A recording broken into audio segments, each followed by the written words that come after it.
नमस्कार, मी पंजाब डक. राज्यामध्ये आता उद्या त्याला 3 तारीख 4 आणि 5च्या दरम्यान उत्तर महाराष्ट्र विदर्भाकडं आणि उत्तर महाराष्ट्राकडं तुरळक ठिकाणी पावसाची शक्यता आहे. म्हणून हा अंदाज उत्तर महाराष्ट्रातल्या शेतकऱ्यांनी लक्षात घ्यायचा.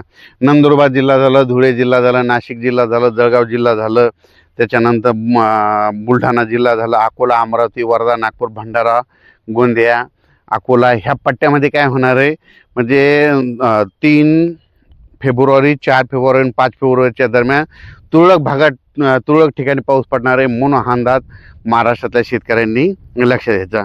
हा पाऊस सर्वदूर नाही, फक्त राज्यात मध्य प्रदेशकडे पाऊस पडत असल्यामुळे काय होणार आहे, त्याचा असर काय होणार, मध्य प्रदेशच्या बाजूचे सीमालगतचे जिल्हे आहेत तर त्यांना ते असं जाणवणार आहे. म्हणून हा अंदाज लक्षात घ्यायचा. मग सांगायचं झालं तर मराठवाडा आणि पश्चिम महाराष्ट्राकडे नुसतं ढगाळ वातावरण राहणार आहे. म्हणून मराठवाडा आणि पश्चिम महाराष्ट्रातल्या शेतकऱ्यांना काही चिंता करायची गरज नाही. तसेच कर्नाटक, निपाणी भागातल्या शेतकऱ्याचे फोन आलं, आम्ही तंबाखू काढायला सुरुवात केली, आमच्या भागाकडे पाऊस येईल का? तर कर्नाटकचे जे निपाणी त्या भागातले तंबाखू काढणारे शेतकरी त्यांना एक सांगू इच्छितो की तुमच्या भागाकडे काही पाऊस येणार नाही, त्याच्यामुळे काही चिंता करायची गरज नाही. फक्त ढगाळ वातावरण मात्र 2-3 दिवस राहणार आहे. म्हणून हा अंदाज लक्षात घ्यायचा. राज्यातल्या सर्व शेतकऱ्यांना सांगू इच्छितो की राज्यामध्ये फक्त 3 फेब्रुवारी, 4 आणि 5 फेब्रुवारी दरम्यानच राज्यात वातावरण खराब राहणार आहे. म्हणून हा अंदाज लक्षात घ्यायचा. त्याच्यानंतर 6-7च्या नंतर राज्यात ऊन वाढत जाणार आहे. 10 तारखेनंतर चांगलं असं ऊन तापणार आहे, दिवसा देखील गरमी जाणवणार आहे. म्हणून हा अंदाज सर्व शेतकऱ्यांनी लक्षात घ्यायचा. 3, 4 आणि 5 फेब्रुवारी दरम्यान मध्य प्रदेशकडे बेतूल तिकडे इंदूर भागामध्ये गारपीट होणार आहे.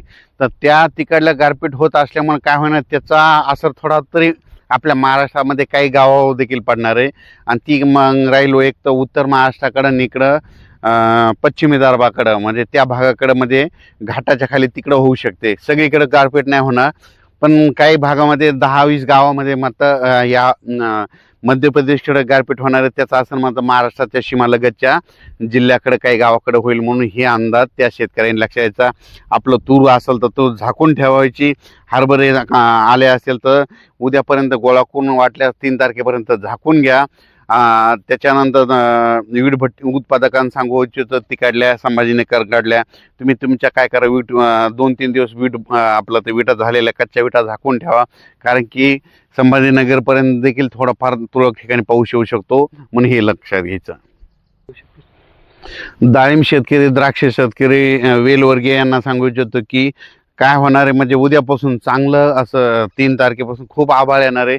ते आभाळ येत असल्यामुळे काय होईल, त्याच्यामध्ये थोडंफार धुळीचं प्रमाण आहे. म्हणून तुम्ही तुमचं फवारणीचे नियोजन लावून घ्यावे. द्राक्ष शेतकऱ्यांनी देखील आपण आपल्या फवारणीचे नियोजन करून घ्यावे.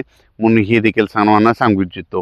आणि त्याच्यानंतर राज्यात माझं 5 तारखेच्या नंतर परत राज्यामध्ये रात्री 11 ते सकाळी 6 वाजेपर्यंत थंडी राहील, दिवसा ऊन तापत जाईल. राज्यातला पारा 8-9 तारखेच्या 9 फेब्रुवारीच्या नंतर ते 14 फेब्रुवारीपर्यंत चांगला जवळपास 36-37 अंशापर्यंत पारा वाढत जाणार आहे. म्हणून हा अंदाज लक्षात घ्यायचा. उन्हाळ्याची चाहूल लागली म्हणून हे लक्षात घ्यायचं. त्याच्यानंतर परत एकदा काय होणार आहे, परत एकदा फेब्रुवारी महिन्यात आणखीन एकदा असंच वातावरण तयार होईल. त्याचा मेसेज मी नंतर त्या व्हिडिओमध्ये देणार आहे. धन्यवाद.